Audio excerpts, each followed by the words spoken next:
Allô? Bonjour, cinquième. 5.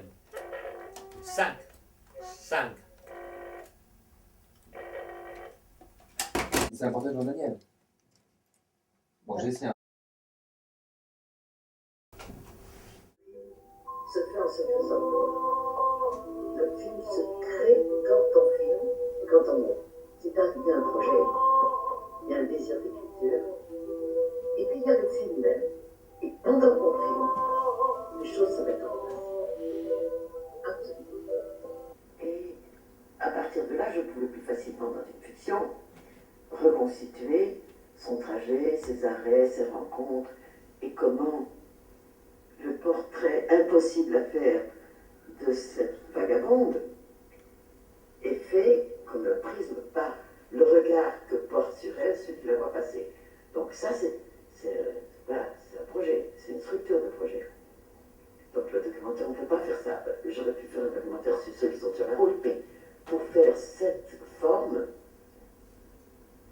et d'ailleurs, la vraie forme d'un film, elle se prépare, mais j'ai remarqué que presque tous les films, c'est comment je commence à les faire que je comprends ce que je veux faire. C'est un idiot, mais c'est vrai.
J'ai connu Jean Daniel.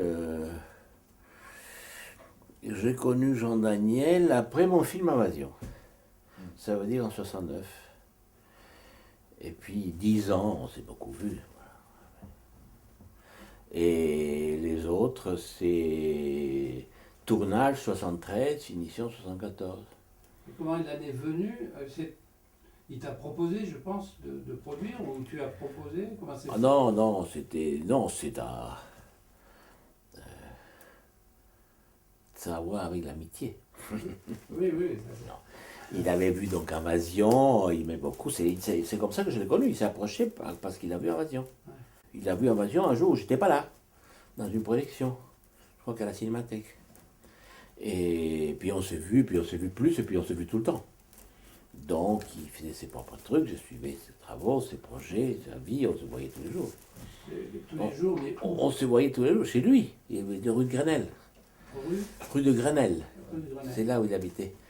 Et moi non, et on se voyait, non mais on se voyait là, on allait au cinéma, on allait au bar, on allait au bistrot, on voyait, c'était après mai 68, il y avait les filles dont il s'est beaucoup occupé, les premiers mouvements féministes. Et, et j'avais ce projet, j'avais fait Invasion avec Borges et Bioy Casares, donc à Buenos Aires. J'habitais la France, j'étais allé à l'Argentine, j'étais passé 3 ans. Je suis retourné à Paris. Et entre-temps, dans différents voyages, j'ai écrit le scénario de Les Autres avec Borges et Bioy Casares. En écrivant plutôt à Buenos Aires, même si petite chose on a écrit à Paris. Mais plutôt à Buenos Aires. J'ai ramené les scénarios, je l'ai présenté à l'avance sur S7 et j'ai eu l'avance sur S7. Instantanément. En 71, 72, mettons, 72. Et le film a commencé à se monter dans une grosse production que Jean-Daniel suivait avec un air sceptique. Moi aussi, parce que c'était une grosse production. Une grosse production, ça peut pas être, c'est un film un peu difficile, ça pouvait pas être une grosse production. Ce qu'il y avait, c'est que l'idée, c'était qu'il y ait des grands comédiens d'ici et de là. J'avais contacté Fonda. J'ai parlé au téléphone avec Hollywood, c'était un délire un peu. Et Ça venait du fait qu'il y avait Borges dans le coup, tu penses? le scénario, était... Borges, Invasion, c'était très bien passé, il y avait eu beaucoup de prix, des festivals, ça a aidé, j'en sais rien. Et qui était le gros producteur? La Verbe, non, c'était pas le producteur, ça venait des comédiens que les films devenaient plus gros. Oui, mais c'est Jean-Daniel qui s'en occupait? Non, Jean-Daniel ne s'occupait pas du tout. Ouais. Il n'était pas du tout, il était mon ami, il n'était pas du tout. Même Ilios Film était une boîte de courts-métrages. La boîte de production, sa boîte de production était une boîte de courts-métrages. Tu sais qu'il y a une chose légale avec le centre. Donc c'était une boîte de courts-métrages. Et le film s'est traîné pendant une année avec des illusions folles des différents comédiens. Ça passait toujours par les comédiens. Et puis ça foirait. Ça ne marchait pas. Ça se traînait, ça ne marchait pas. Et alors, je me suis déprimé, comme c'est normal. Et Jean-Daniel m'a dit, écoute, pourquoi on ne le fait pas nous? Tu oublies tes grands comédiens, tu fais, on trouve, pourquoi on ne le fait pas nous? Bon, on n'a pas d'argent, mais l'énergie et tout ça, comme disait Jean-Daniel. Jean-Daniel, quand il s'y mettait, il avait une énergie, c'était extraordinaire. On ne peut pas imaginer, si on ne l'a pas connu à l'époque, comment était Jean-Daniel. Ça pouvait être, il était cyclotimie, comme nous tous, mais ça pouvait être une force de la nature. Tout doux et tellement français, comme était Jean-Daniel. Merveilleux. Et puis, Jean-Daniel avait un aura extraordinaire, il était extraordinairement beau, hein, je veux dire, c'était une présence extraordinaire. Et alors il a dit, faisons-les, faisons-les. Et on a commencé à ramer. Mais il y avait l'avance sur S7. On a trouvé qu'il nous donne un délai, parce que ça arrivait à échéance de 2 ans. Bon, voilà. On a commencé à ramer, mais on n'avait pas d'argent. En plus de l'avance sur S7. Et en fait, c'est lui mal qui nous a prêté de l'argent. Qui ne nous a pas prêté, qui nous a donné de l'argent. On est allé à une fête. Lui mal avait vu à Mexico Invasion. Il tournait. Il avait vu. Maria, là. Voilà, il avait vu Invasion au Mexique. Et il avait écrit un énorme article d'une page qu'il avait envoyé. Je ne le connaissais pas. Bon, lui, oui, j'avais été assistant de Bresson, donc j'avais connu Louis Malle à cette époque-là, comme assistant de Bresson. Voilà. Louis Malle était un peu dans la bande à Jean-Daniel, non? Louis Malle était plus âgé. Ouais, mais Antoine nous a dit ils étaient très liés. Ils étaient liés, ouais. Ils étaient liés. Louis Malle aimait beaucoup Jean-Daniel et Vice-versa. oui, et Louis Malle était une puissance économique. je veux dire. En dehors de son argent personnel, de la famille. Je veux dire, bon, c'était. Il se connaissait un peu aussi Par les familles. des grandes familles à grandes familles. Ouais. Et alors, mais ça n'avait rien à voir. Un jour, on est allé à une grande fête et on était là. Il y avait Lumal, il y avait son frère Vincent qui était là, qui était jeune, qui avait presque pas produit à l'époque. Il commençait à produire. Lumal a. Ça, je suis pas journalier parce que le journalier est venu tout de suite me raconter. Il m'a dit, tu sais pas ce qui est arrivé. Lumal m'a appelé. Lui m'a appelé. Bah ouais, quoi? Il m'a dit, qu'est-ce qui lui arrive à Hugo? J'ai dit, pourquoi? Il dit, parce que je le vois déprimé. Il est déprimé, ce garçon.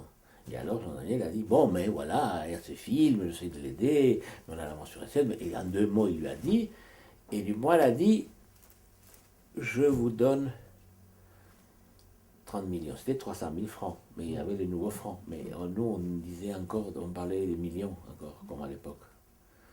Fin de semaine, voilà, on dit ça avec mon Vincent dans ses bureaux. Je lui dis à lui, je vous donne 300 000. Et alors là, on a considéré que voilà. C'était faisable. Que c'était faisable. Et en fait, le film, c'est en réalité. Et Bon, Delot, vous l'avez embauché quand? Pierre-Henri. après. Pierre-Henri. Et Pierre-Henri après, et Hubert Niogret, qui était directeur de production. Non, on a fait une équipe après. Mais Jean-Daniel était le producteur. Et on a eu un argent de la télévision. Il y avait une commission qui s'appelait des coproductions commandes. Il n'y avait pas les chaînes, rien, c'était l'RTF. Il y avait une commission qui s'appelait des coproductions commandes, qui en ce moment dirigeait Pierre-Jean Rémy. Oui, Et alors, eux, ils nous ont donné un peu d'argent. Donc, l'argent que le film a eu, c'est l'avance sur recette, un peu d'argent de cette commission, et le cash qu'il nous avait donné lui-même. Et avec ça, on a fait les films. Et alors, pour ce qui était disait, etc., et on était très serré, c'était très dur, parce que c'est un film tourné en très bonnes conditions. mais d'où un casting de copains. Un casting des copains et non copains. Celui qui fait le protagoniste, je l'ai trouvé au Select. Je l'ai trouvé au Select et je n'ai pas osé lui parler. J'étais avec 2 amis et je dis, voilà, c'est quelqu'un comme ça qu'il me faut. Et alors, ils ont fait un rendez-vous et je l'ai vu et c'était un type qui réalisait des documentaires. Ça s'appelait Et Dali. des films avec Eddie Constantine. Et oui, un Oui, film oui, avec il Constantine. était des fictions aussi. Oui, oui. Il avait dirigé Eddie Constantine. Voilà, c'est ça. Et puis, Noël Châtelet, bon, oui, et à la place de Noël, qui n'avait jamais joué de sa vie, évidemment, et j'avais une comédienne que j'avais voulu trouver, une comédienne hollandaise qui jouait en Allemagne, qui était formidable. Et il s'est passé une chose complètement ridicule, c'est qu'elle a lu mon découpage, je fais des découpages très précis avec les plans décrits.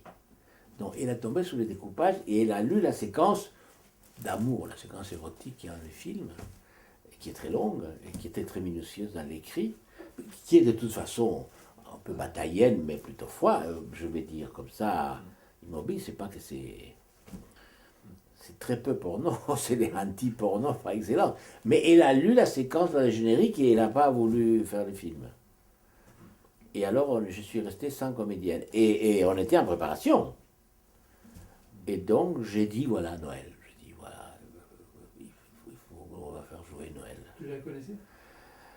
Bon, je connaissais son mari, François Châtelet. Je connaissais bien son mari, je connaissais les philosophes autour. Et je connaissais donc Noël. Tu es allé à Vincennes aussi? Oui, j'étais allé à Vincennes, un peu, bien sûr. Et donc, on a parlé à Noël, on a fait des essais, et en fait, on lui a changé la voix. Dans le film, on l'a post-synchronisé entièrement par Florence Delay. Florence a post-synchronisé entièrement Noël. Florence, donc j'étais très ami, et que j'étais... Oui, je la connaissais aussi, mais j'avais été assistante de Jeanne d'Arc, là, moi.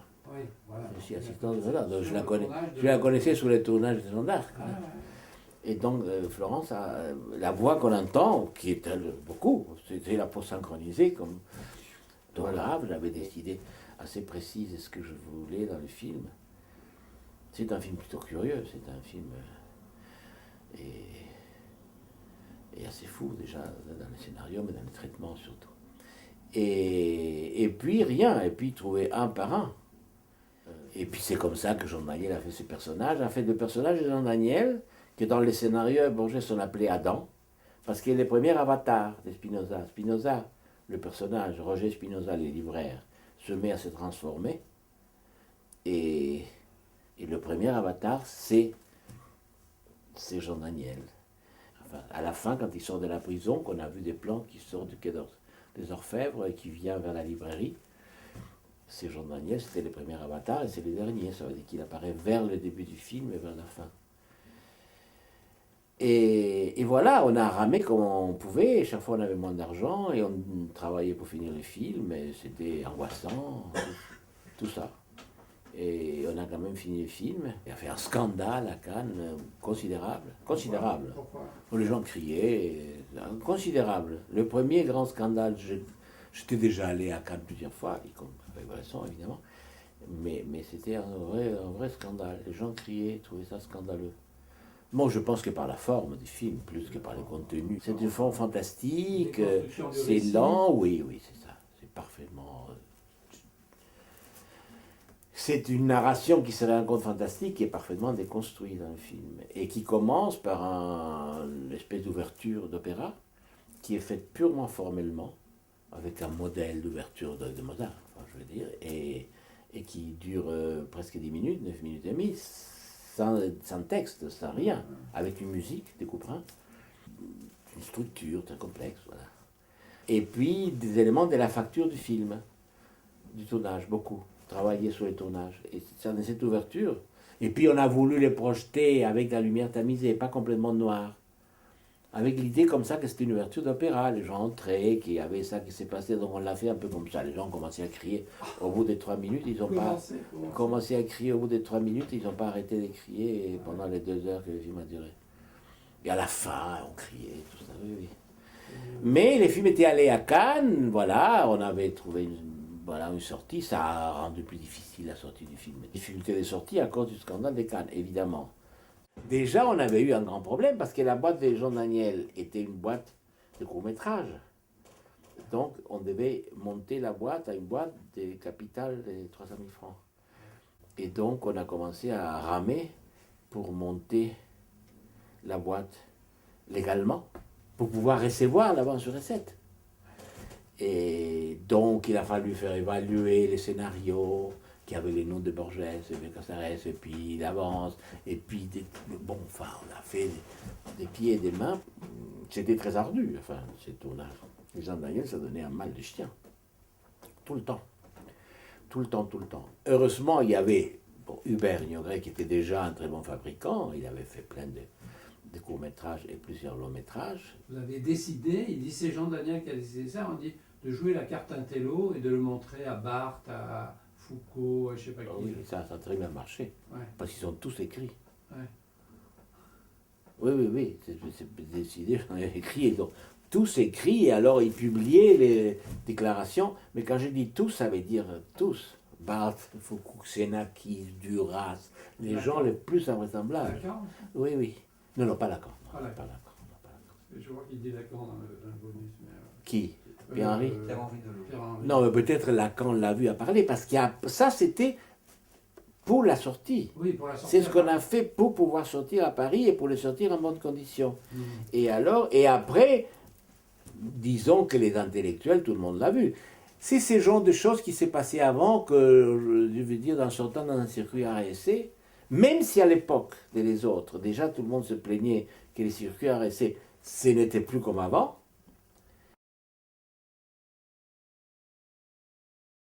Le film a été 20 semaines, je ne sais pas quoi, au Festival des Canons. Ils étaient très pointus, ils étaient très, très violents. Ouais. Et oui, il y avait une première truc qui disait hué au Festival des Cannes, défendu par, et il y avait une liste des gens.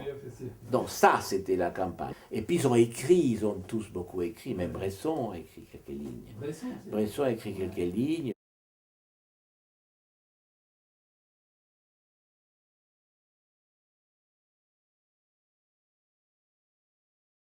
Jean Daniel, vous avez continué à être amis. Oh oui, bien sûr, beaucoup d'années. Jusqu'à qu'il ait commencé à aller beaucoup plus au sud et à être moins à Paris, on était très liés, bien sûr. Donc il a tourné des films. Et tu as travaillé sur des films de lui? Non, je n'ai pas travaillé, mais j'étais là tout le temps. Non, on était très amis, on était très liés. Et le Sens a été une aventure extraordinaire. D'ailleurs, complètement dingue. Tu peux en parler? Jean Daniel avait la capacité de... La capacité, oui, il faut dire la capacité, parce qu'il en avait la capacité, mais en plus, là, c'était comme ça qu'il faisait, de se fondre avec ce projet. Il pouvait avoir un ton doux et presque populaire pour les films avec Melki, et il pouvait se fondre dans cette bande de fous qui était à l'intérieur du sang, et qu'il est parti avec. Et on se téléphonait pour un, il me disait comment c'était l'atmosphère, et je sentais au téléphone que c'était complètement dingue. Et puis être exquis, comme il avait été pour faire Tu imagines Robinson, pour faire Méditerranée même, et le rapport avec Solers tel quel, les mouvements littéraires, il pouvait être changeant, Jean-Daniel. Et puis il avait ses propres démons, hein, et ses propres démons étaient ses propres démons, qui posaient des problèmes. La façon, je sais pas quoi, c'était poser des problèmes à lui, pas à nous. Et tu as beaucoup bu avec lui alors? Tu l'as beaucoup... Je bois pas. Toi, tu bois pas? Non. Comment ça se passait? Parce que... J'ai été con parce que je buvais pas. Hein? Non, je buvais pas, je buvais comme tout le monde, mais c'était des buveurs. Oui, il pouvait aller, c'est par époque, mais c'était pas... Jean Daniel, en plus, était une bête de cinéma, il savait tout faire. C'était un très bon monteur, c'était un bon caméraman. Il était capable de tourner tout seul bien. C'est qu'il y a beaucoup de gens qui prenaient une caméra de cinéma avec de la pellicule et qui tournaient, mais lui, il pouvait tourner bien. Et c'était un très bon monteur. Dans les films où il a participé dans les montages, il a énormément fait, et puis avec des vraies tables de montage avec la pellicule, évidemment, mais avec une adresse exceptionnelle. Et dans la fièvre, comme ça, les jours et la nuit, mais toujours très intense. Après avoir vu un film, comment tu... Oh, j'avais vu tout ce qu'il avait fait. Quand il est venu me voir parce qu'il avait vu Invasion, j'ai dit, j'ai vu tes films, et on a parlé de ses films aussi. Non, j'avais vu tout ce qu'il avait fait jusqu'à là. Oui, Tu imagines Robinson, Pourvu qu'on ait l'ivresse. J'avais vu Pourvu qu'on ait l'ivresse, que personne n'avait vu. Et bon, il y avait beaucoup des liens, en plus des différents ordres. Et Doniol Valcross s'est beaucoup occupé de mes films. Tout de suite. Et Doniol était assez lié avec lui. Il joue dans L'amour c'est gai, dans L'amour c'est triste, Doniol Valcross. On avait énormément de liens. Mais après, on n'avait plus de liens, c'était nous les liens. Psychepo. Oui, Psychepo. Mais tu as connu Sarah? Oui, bien sûr. Et Psychepo. J'ai vu la semaine dernière. Et elle m'a dit, et ça m'a beaucoup surpris, qu'elle avait participé à la création de Psychepo. Bon, il y avait. Écoute, oui. C'était difficile de ne pas participer. Il y a eu les mouvements, tu sais comment c'est, il y a eu les mouvements féministes. Oui, moi j'ai participé aussi. Et ils sont coupés en deux à un moment. Oui. Il y avait les féministes et les politiques, psychanalytiques, c'était Psychepo. Voilà. Bon. Il arrive que Jean Daniel était ami plutôt de qui? Des Psychepo, plutôt de ces groupes-là. Oui, oui, Jean Daniel les a beaucoup aidés. Tu connais la mère de Boris? Oui, bien sûr. Ouais. Et comment? Il était photographe de... Alors, il était photographe de plateau. Sur quoi? Sur beaucoup de choses, mais il a fait des photos de plateau des autres aussi. Ah oui. Oui, oui. Mais je l'ai connu bien avant la naissance de Boris, bien sûr. Mais qui arrive bientôt, là. Qui arrive bientôt, qui allait arriver. Tout d'un coup, elle était enceinte, et c'était Boris, voilà.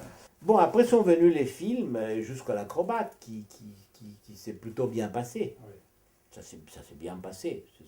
Ça aurait pu se passer mieux, mais ça s'est très bien passé. C'était bien reçu, et c'était un tournage... Même si de nouveau, c'était serré comme délit, parce que je ne voulais pas se mettre dans, essayer de monter une production grosse, à cause de l'indépendance. Il y avait une production, mais pas... Crois-moi, il n'y avait pas énormément d'argent.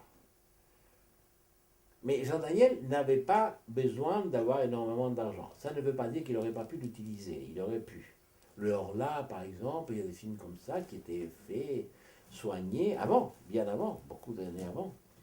Les films avec Sami Frey, c'était mais d'autres films qui ont l'air, qui se présentent comme très soignés, comme Tu imagines Robinson, un film que j'aime beaucoup. J'aime beaucoup Tu imagines Robinson. Mais qui était fait bon, dans une île, avec peu de personnages. Je n'avais pas besoin d'énormément de moyens. Il fallait du temps. Bien sûr. Il tournait très peu par jour. Voilà, c'est ça, il fallait du temps. Mais ça, c'est avant que je l'ai connu. Je veux dire, quand je l'ai connu, j'avais déjà vu le film. J'avais déjà vu Tu imagines Robinson. Donc tu ne l'as pas connu pendant mai 68 et le groupe Non, je l'ai connu après. Des États généraux, là, non? Dans les États généraux, il y avait les groupes de Louis Malle et auprès desquels Jean Daniel était partie de ce groupe. Oui. L'année même de mai 68, j'étais à Buenos Aires. Toi, tu es argentin. Je suis argentin. Tu es venu en France à quelle Non, époque? non, je suis venu en France en 59. Et j'étais jusqu'à 66. Puis je suis allé en Argentine où j'étais 3 années à Buenos Aires. Et c'est là où je suis revenu en France et j'ai repris contact avec tout le monde. Alors tout était très, très secoué. Je retrouvais une France très bouleversée. C'était merveilleux, c'était impressionnant et merveilleux. C'était très intense. Les SRF, c'était le réalisateur des films qui existe toujours, mais à l'époque, il y avait Doniol, il y avait Cast, il y avait Lumal qui était le premier président. Alors là, j'ai beaucoup milité, plus que Jean Daniel qui n'était pas très militant. Jean Daniel, c'était pas sa nature d'aller à des réunions, des trucs comme ça. C'était pas beaucoup sa nature. Je pouvais lui raconter éventuellement ce qui arrivait. Ils avaient des gens partout, ils étaient arrivés à mettre quelqu'un à la commission d'avance sur recette, ce qui était, on ne se rend pas compte aujourd'hui, mais c'était un pas colossal. Ah, l'avance sur recette, c'est Malraux qui l'a inventé. La vie et l'œuvre de Jean Daniel dans toutes ces années étaient très, très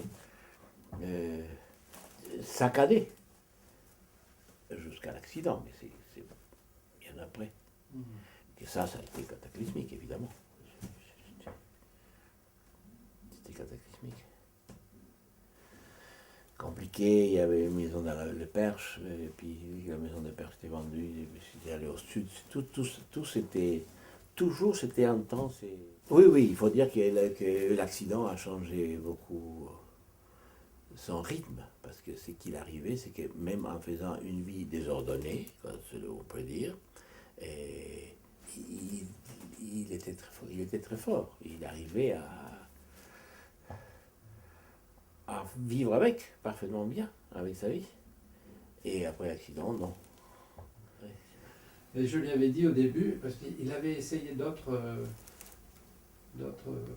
personnes pour écrire, tu vois. Puis il y en a qui ne supportaient pas, qu'il rayait, il n'expliquait jamais pourquoi. Je dis, bon, écoute, on est amis, tu peux rayer ce que tu veux, on ne se fâchera pas. Je ne suis pas mon narcissisme à ce point là-dedans, je fais ça pour toi. Les photos, on les numérisait. Oui. Ah oui. On les numérisait, et après, on avait donc une copie numérique à la distribution en 35, et Oui. ils ont eu de l'Île-de-France de quoi tirer 6 ou 7 copies. Quoi. C'est très bien. Alors que lui, ses photos, et il est développé chez le commerçant du coin. Du coin, là, c'est voilà, ça. Et déjà, c'était un très beau matériel. Et là, on est reparti du négatif. On a fait un tirage numérique de tous les négatifs qui étaient intégrés dans le film. Il y a un boulot énorme. La musique, Antoine Duhamel, Siemeni, Allo Carnot. Parce que tu sais qu'il y a une version de Méditerranée avec un texte de Jean Daniel. Non, personne ne connaît ce texte. Voilà. Moi, je l'ai vu. Moi, je l'ai vu. Tu l'as vu, ouais, avant que Solaire s'intervienne. Ah non, il y avait deux versions. Il y avait 2 versions, c'est-à-dire. La version avec les textes de Solaire, c'est la version avec les textes de Jean Daniel. Oui, mais. Ils étaient différents. Qui a été diffusé. Non, non, non, c'est celui des Solaires qui a été diffusé. Ouais. Mais... L'autre, c'était à la salle de montage. Oui, non, mieux que ça, en projection. On l'a vu en projection. Et donc, je me disais que tout d'un coup, dans les bonus de DVD, il y était. Mais non. Bon, mais c'est ça. C'est lui qui a fait le texte, mais c'était des collages un peu. Non, c'était un texte de Jean Daniel. Ah oui, il a écrit. Je ne sais pas comment elle fait, j'étais pas là. Mais moi, je peux t'aider que j'ai vu les deux films. Alors, Parce que Jean Daniel, il dit toujours qu'il ne peut pas écrire, et dès qu'il faut écrire, Oui. il trouve les mots très vite. On le voit dans ceux d'en face. dans les textes de Jean Daniel, de Méditerranée, il y avait de tout. Il y avait beaucoup de citations, bien sûr. Comme ce qu'il a toujours fait. Enfin, de textes qu'il aimait. Et alors, on avait vu les deux textes. Et alors, je connaissais des gens à l'époque, qui disaient que la version avec les textes de Jean Daniel était meilleure. Bon, de nos travaux, il me l'a montré. Quand je cherchais mon libraire, j'étais allé à tel quel pour les voir, si, parce que je disais ça devrait être comme un écrivain, ça devrait être un type qui a une gueule comme ceci, mais qui est libraire, mais qui devrait être, bon voilà. Et j'étais allé à tel quel, parce que Jean Daniel avait passé un coup de fil, donc il était très aimé par les gens de tel quel. Je ne sais pas s'il faut dire recherche dans les cas de Jean Daniel, mais mettons comme recherche, comme quête, mettons davantage, comme quête davantage. Et ça avait beaucoup de liens avec ce qui était en train de faire des gens dans la littérature. Tu vois, c'est le point commun entre Nouveau Roman Oui, et Méditerranée. oui. Il n'y a plus de personnages. Quel point, Marianne Bad, Hiroshima, Marienbad et Muriel, mettons, ces trois films ont donné des ondes à tout le monde. c'est une Oui, oui. Flaque temporelle. flaque temporelle. Mais c'était une autre époque. Aujourd'hui, je ne sais pas bien qu'est-ce qu'ils cherchent les jeunes dans les cinémas. Je vois beaucoup de jeunes, je leur parle parfois, etc. Mais j'avoue que je ne sais pas très bien.